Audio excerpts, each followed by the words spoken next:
In this video, I'm going to show you how to replace a rear wheel arch molding on a Jeep Cherokee. It's located at the rear of the vehicle on the side. When you're working with a painted surface, you really don't want to work with anything that's metal. That's why they make these plastic tools to help you get inside here without scratching the paint.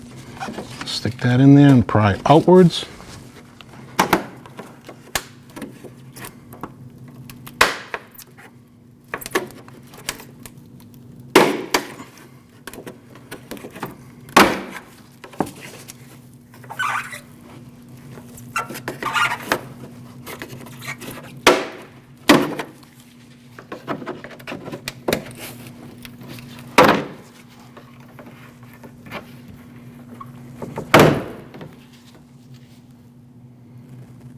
Sometimes when you do take them off, these clips like to break off.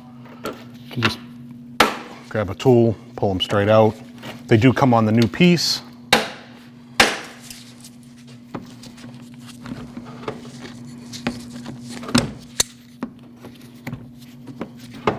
Push that one through. Cut that, push that one through. You want to clean your surface. That way the new part will be nice and flush once it's installed. Take your new part, you want to line up these holes with these tabs.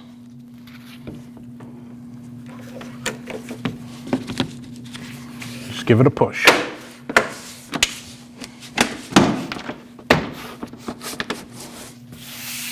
And there you have it.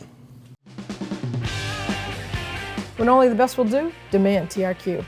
The only company that lets you view before you do. TRQ is committed to offering the highest quality aftermarket auto parts that are engineered for peace of mind. Thanks for using and viewing with TRQ.